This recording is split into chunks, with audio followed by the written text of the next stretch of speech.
Jim Jordan, chairman of the House Judiciary Committee, sat down with that yapping little terrier, Chuck Todd, on Meet the Press this weekend to talk about his investigations, the investigations his committee is embarking upon. It really is unwatchable sometimes. I mean, it's like nails on a chalkboard. He is such a mouthpiece for the left's nonsense across a range of topics, which they covered. For example, on school boards and investigating the FBI's designation of PTA moms and dads who would protest curriculum decisions or COVID policy as suspected terrorists. Chuck Todd said the following, and Jim Jordan reacted. School board members were getting death threats. These weren't idle things. These weren't parents just yelling and screaming. These were actual death threats to elected officials. And the FBI got a tip. Should they not look into a death threat when an elected official gets a death threat? School board writes a letter on September 29th. 5 days later, the Attorney General of the United States issues a memorandum to 101 U.S. attorneys' offices around the country saying, set up this line that they can report on. 16 days later, Chuck, the FBI sends out an email to agents all across the country, say, put this designation on parents, report it on the snitch line that the Attorney General set up. So all that happens, think about it, September 29th, October 4th, October 20th of 20, that all happens in 22 days. When have you ever seen the federal government move that fast? 25 parents, whistleblowers. There were actual death threats. Understand, Literally, Chuck, but let me just finish this. 25 parents get reported on that snitch line. They all get investigated. FBI shows up at their door. Guess how many have been charged? How many have been charged? Yeah, zero. Then the FBI did its job. Did the FBI not do its job? You don't think, if they were trumping something up, wouldn't they be arresting somebody? One of the people charged. You're trying to create a controversy out of the FBI following up on a tip. I mean, literally. Chuck Todd is an idiot. We're talking about scarce FBI resources being used to go after a whole suspect class that was manufactured by the FBI and for which there has been no basis to expend those resources. A threat, somebody says something stupid on Facebook, and so the FBI sends tactical units. You get knocks on your doors, and Jim Jordan also made the point. Yeah, look, the FBI knocking on people's doors because of a social media post or because one parent says something that is untoward, but there's no real basis to believe that there's any seriousness to it. It's just hyperventilating, and you get a knock on the door from the FBI. That has a chilling effect. Well, I better not step out of line. I better not question the local school board. Otherwise, Merrick Garland's going to send an FBI agent to have a conversation with me. I don't want to deal with the FBI. Form of silencing the parents. Totally. And Chuck Todd is being transparently Pollyannish, performatively so. Another topic that was covered was, well, why don't you investigate Trump? You're launching all these investigations into the Biden administration. What about Trump? It's like, what about Trump? You've done nothing but the various agencies of the state have done nothing but investigate the guy for 7 years. How much more investigating can we do? 2 impeachments, countless lawsuits, countless investigations. Here are your taxes, then nothing comes to the taxes.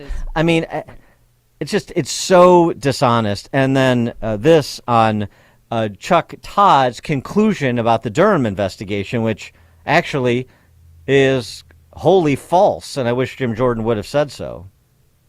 The Durham investigation investigated everything you're trying to investigate and came up with nothing. Do you not trust Bill Barr and Mr. Durham?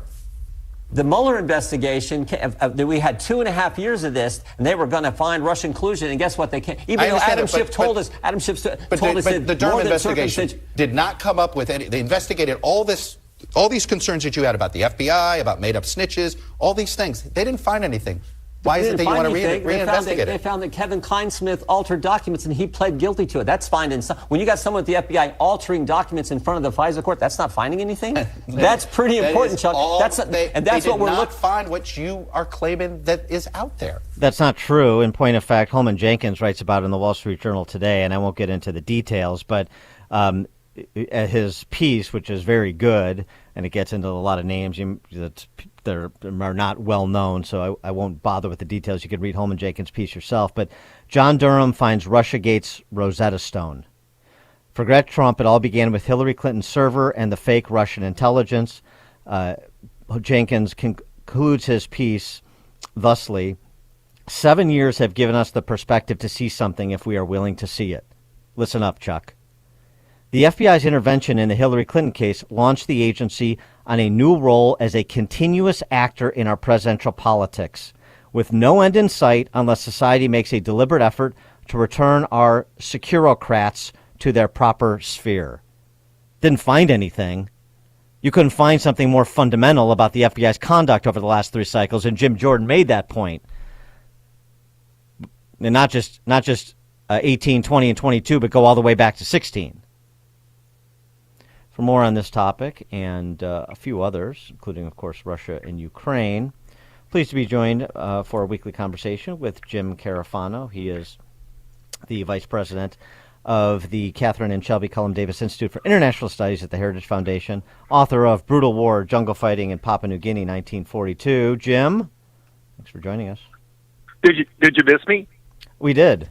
Terribly. Hey, you know what? To me, the most interesting thing about the back and forth you just played, this is the shape of things to come. Jim Jordan is no Adam Schiff. Jim Jordan is a serious guy that knows his stuff and has command of the facts, and oversight is going to deliver a lot of really tough information that I think both the media and the president and his use of federal agencies are going to have a tough time dealing with. So if Chuck Todd thinks he had a tough time today, it is not going to get better for him. The other thing I'll say too is it also shows the fecklessness of American media. So I was in Rome and Athens last week, and both the Greeks and Italians are not only great bilateral partners for the United States, they deeply follow American politics. And one of the things that I was talking about, I was explaining, was what happened in the Congress in the test for leadership in the Congress, and explaining how this was kind of redistributing power and really taking the House back to the more traditional role that the House plays in our federal system in checks and balances. And people looked at me like they had never heard any of this, right? All they had was this manic narrative that the Republican Party was, feasting, cannibal style on people right. in the hallways. And they were shocked to discover that there was more to this than what they were reading or getting from the American media. Well, I'm sure that PM Maloney in Italy is not shocked, because she seems to have a pretty good handle on how the ruling class operates, whether it's in Europe or here. Well, one of the real interesting things there, of course, is, coming out of the box, it was, prove to me you're not a fascist, Prime Minister Maloney. And this was right. actually manufactured by Brussels, by people in Brussels, who were out to basically libel her reputation. Of course, it was immediately echoed in the American press, and it fell flat for a number of reasons. First of all, this is an incredibly effective government. The second is Italians had no use for this narrative. It just stood out of hand. And so it kind of all fell apart in the last, in a couple of weeks. And she's actually now one of the rising political forces in Europe. And to me, this is I always tell people, don't mirror image Europe and the United States, because we tend to look at each other and see our politics in them.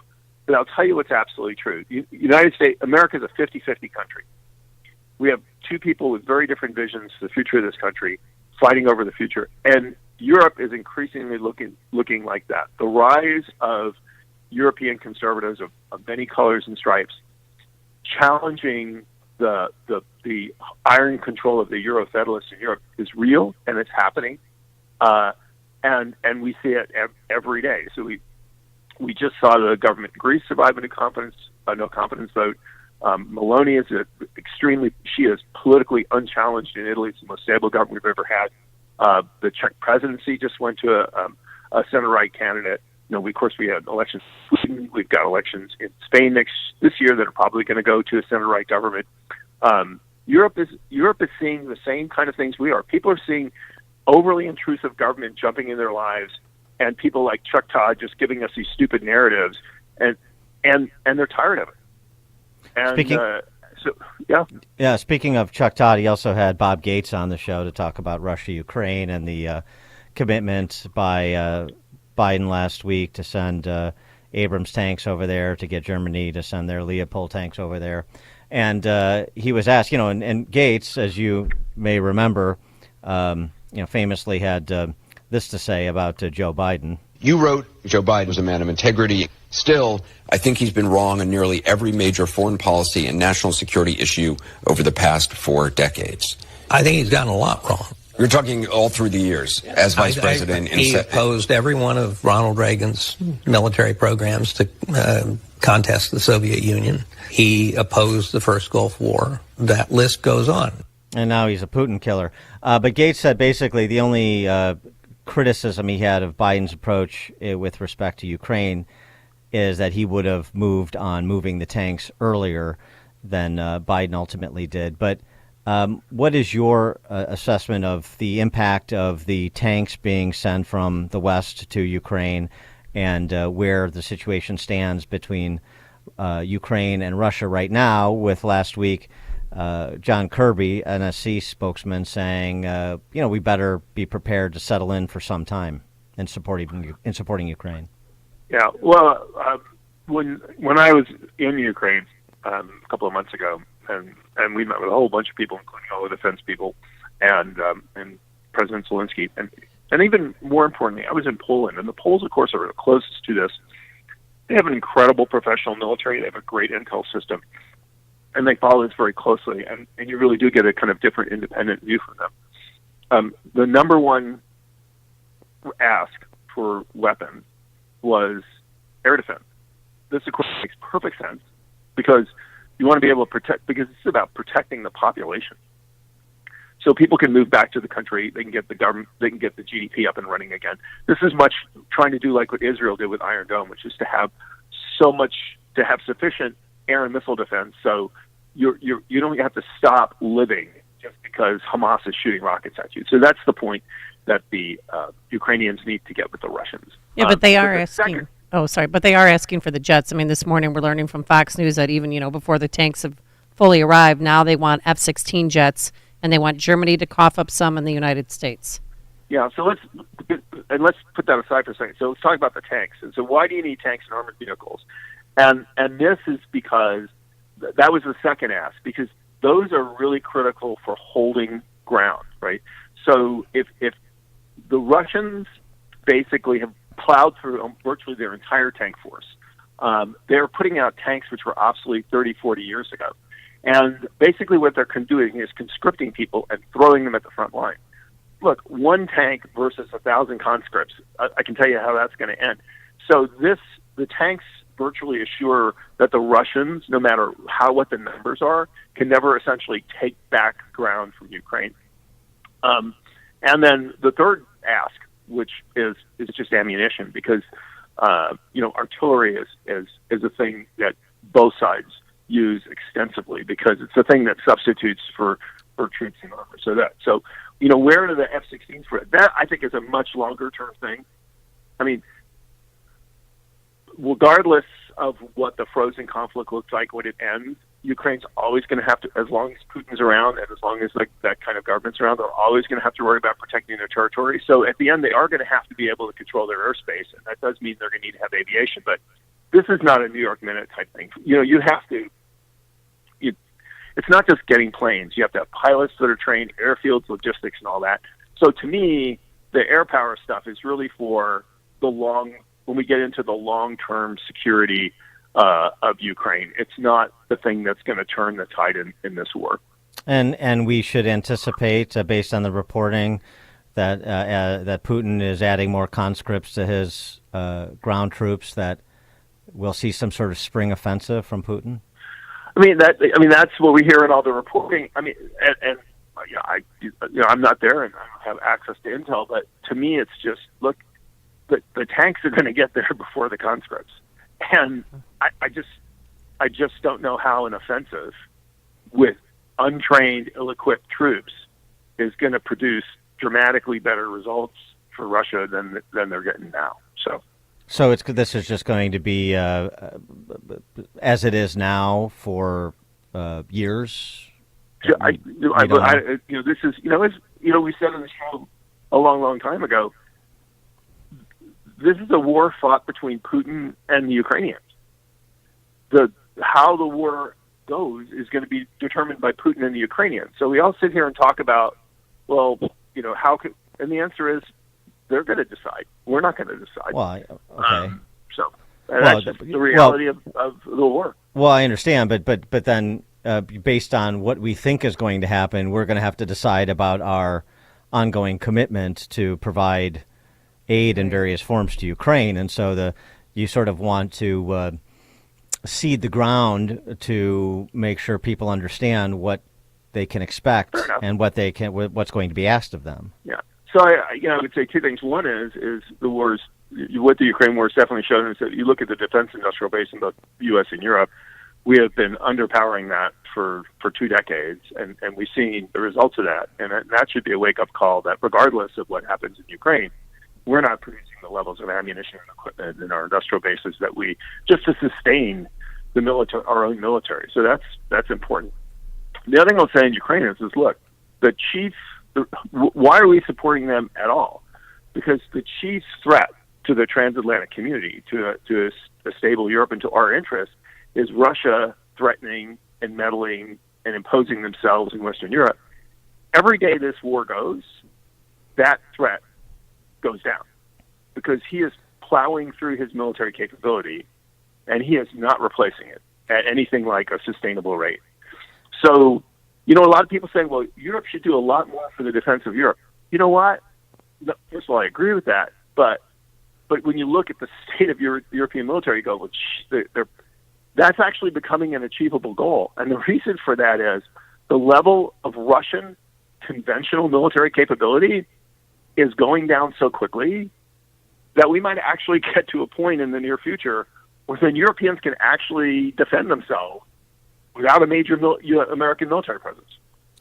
Gates was asked, what's Putin's actual red line? He draws these red lines, they're crossed, and it just generates more rhetoric and whatever he's doing unbeknownst to us behind the scenes. But what's an actual red line? And Gates said that Crimea, because if he lost control of Crimea, then he would lose control of the Black Sea, and that's something he can't tolerate. Do you agree with that?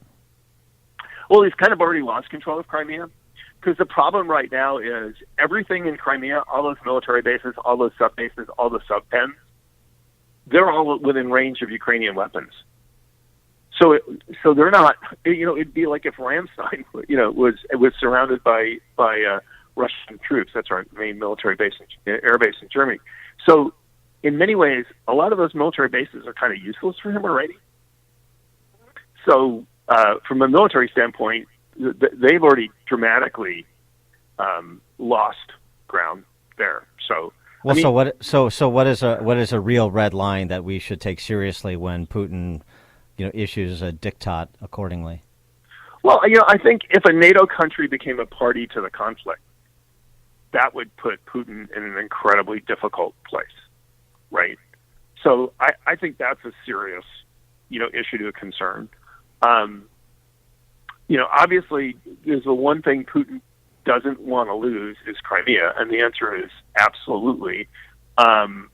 It will be very difficult, if not impossible, for the Ukrainians to physically cross that river and invade Crimea. But on the other hand, there are two things which they might be able to do. One is to cut the land bridge, and the other is to cut the source of water.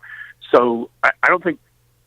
My objective assessment is Putin can't physically lose Crimea, but he'll be defending something which is military useless, very, very difficult to supply logistically, and it'll just basically be, a wasteland. The people won't even go to vacation anymore. So he'll hold on to it, but what's it actually going to be worth him? Significant real gain? Much, much diminished. He is Lieutenant Colonel Jim Carafano of the Heritage Foundation. Jim, thanks as always. Appreciate it. Sure. Thank you, and he joined us on our turnkey.pro answer line. Connect with Dan and Amy using the AM 560 mobile app. Download it today at 560theanswer.com/mobile. This is Albert Mohler for townhall.com. Here's the question. Is defying parents the only ethical alternative? Amazingly enough, that's the question which is the title of an article recently published in The Atlantic, coming from author Connor Friedersdorf. Now, the question is this. And Friedersdorf asked it bluntly, should a child be seen as educators as legitimately transgender, or should those educators defer to parents when they raise their children? Now, this just underlines the fact we're living in new and very dangerous days. Friedersdorf understands what's at stake, at least to this point. He writes, quote, to a degree that has surprised me, many educators believe their judgments on these matters should trump the judgments of parents if the latter are even consulted about their children, end quote. Now, to you listeners today, I just want to say this is a moral emergency. It's more fundamentally about parental authority, and we had better all be paying attention to what these educators are saying out loud. I'm Albert Mohler. If you're selling your home or purchasing a new home, you need to call Team Hochberg, your trusted local lender. Team Hochberg is offering every listener the perks